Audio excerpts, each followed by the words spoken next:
Everyone, চলে এসেছি তোমাদের জন্য আজকে দারুণ একটা রেসিপি নিয়ে। আসলে আমি না অনেকদিন ধরে দেখতে পাচ্ছি ইউটিউবে প্রায় সবাই আলু দিয়ে ভীষণই সুন্দর একটা স্পাইসি রেসিপি ট্রাই করে ফেলেছে। তো আমি ভাবলাম কেন না আমিও ট্রাই করে ফেলি, আমার তো দেখে ভীষণ ভালো লেগেছে।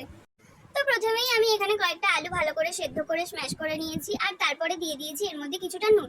নুন দিয়ে ভালো করে মেখে নেওয়ার পর তোমাদেরকে দিয়ে দিতে হবে এর মধ্যে কর্নফ্লাওয়ার। কর্নফ্লাওয়ার দিয়েও এটাকে ময়দার মতো ভালো করে ঘুরিয়ে ঘাড়িয়ে মেখে নিতে হবে। এবার এটা মাখা হয়ে গেলে, এটা যদিও বা অপশনাল, তোমরা চাইলে দিতেও পারো নাও দিতে পারো, আমি টেস্টের জন্য একটু দিয়ে দিয়েছিলাম জলজিরা। তারপর এটা মাখা হয়ে গেলে হাতে একটু সাদা তেল নিয়ে নেবো যাতে ডোগুলো বানানোর সময় হাতে লেগে না যায়। তারপরে তোমরা তোমাদের ইচ্ছে মতো শেপ দিতে পারো, আমি যদিও বা গোলই দিয়েছিলাম, এটাই একটু ইজি ছিল বলে।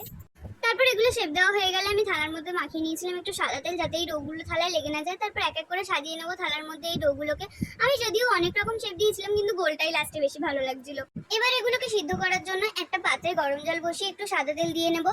আর আমি এদিকে একটা স্পাইসি মশলা বানিয়ে নিয়েছিলাম, যেটা কি কি দিয়ে বানিয়েছি সেটা আমি লিখে দিয়েছি, তোমরা দেখতেই পাবে।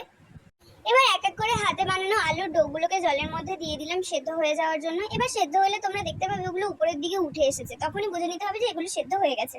এবার এগুলোকে নামিয়ে নেবো ঠান্ডা হওয়ার জন্য।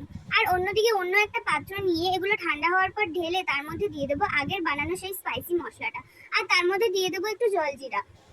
জলজিরাটা দেওয়ার পর তো আলাদাই একটা টেস্ট এসেছিল, আমার তো বেসিক্যালি খুব ভালো লেগেছিল। তো তারপর এগুলো দেওয়ার পর এটাকে ভালো করে মিশিয়ে নিতে হবে। আর তাহলে রেডি হয়ে যাবে আলুর একটা সুন্দর স্পাইসি রেসিপি, যেটা আমার খেতে ভীষণ সুন্দর লেগেছিল। তোমরা কারা কারা এখন এটা ট্রাই করোনি কমেন্টে অবশ্যই জানাও, আর চ্যানেলটা সাবস্ক্রাইব করে দাও।